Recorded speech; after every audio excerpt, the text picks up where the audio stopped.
Hello there, I'm Simon Hoyle, Sales Engineer at Ventüer. Today I'd like to demonstrate to you one of our online resources, our product selection tool for ventilation louvres. We developed this tool some time ago in response to an issue that we saw many of our clients being faced with. That is, if they were not completely familiar with all the options available, or if they didn't use ventilation louvres on a regular basis, it was sometimes very difficult to determine exactly which louvre was most appropriate for a given situation. Let me show you how this tool works. To start with, go to our website, ventüer.co.nz. Once on the site, scroll down to the bottom of the page, and it doesn't matter which page you actually end up on, the footer is the same throughout. You'll see under Resources here a link to Product Selector. Click this link and you'll be taken through to the Product Selector tool. Once on the tool, answer the predetermined questions by selecting from multi-choice answers, and eventually, depending on the answers you give, the most appropriate product for your application will be recommended. Let me step you through an example here so you can see how it works.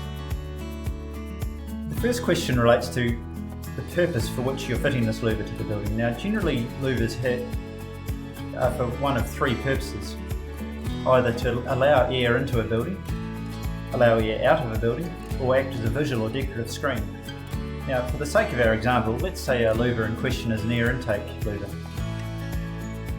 The next question relates to acoustic treatment. Now, if you were building a generator enclosure or a plant room with some noisy mechanical plant inside, you might want to acoustically treat your louvre to minimise noise from being transmitted through to the outside. For this example, I'm going to suggest that that's not required and click No. The third question relates to the level of water ingress. Now, this is talking about wind-driven rain. So in the event of a storm, how much water can be blown through the louvres and still be accepted? We have three options here. None, or as much water as possible, should be rejected and drained to the outside.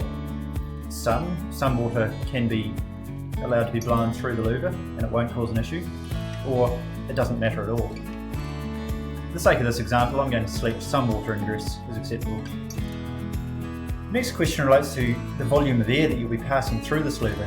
Now, if this louvre is feeding mechanical plant, the volumetric flow will have been determined by your mechanical engineer. So if you're an architect or if you're a contractor and you don't have the answer to this, then go and check with your mechanical consultant. Based on the questions we've answered to date, we're faced with two answers here: either more or less than 1 cubic metre per second of air through every square metre of louvre. Let's select less than 1 cube. The next question that comes up is, how tall is the louvre? Now, in some buildings we have the liberty to make the louvre any size we like.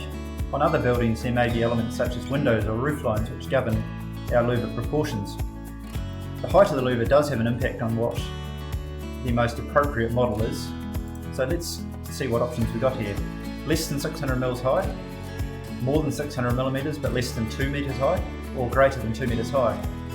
Now if we go ahead and select the second option, more than 600 millimeters high, less than 2 meters high, we'll see that the most appropriate louvre for our application is the VL100S. Had we answered any of those questions differently, a different product would have been recommended.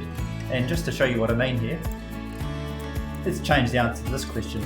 At less than 600 millimeters high, the most appropriate louvre would be the VL55S.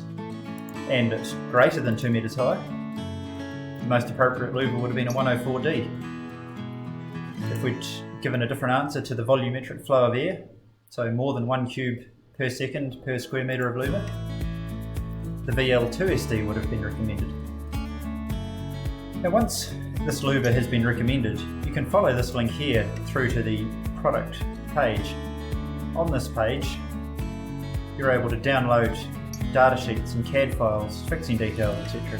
You can also follow this link here through to our louvre calculator, which enables you to accurately size the louvre relative to the pressure drop. We won't go into the detail of how that calculator works on this video, that's a subject for another video, but it can be accessed from this link. Well, I trust that's been useful. And next time you're faced with selecting a ventilation louver, if you're unsure exactly which model is most appropriate, simply jump on our product selector tool, and I trust it simplifies your life. Thank you very much for watching, and we'll see you next time.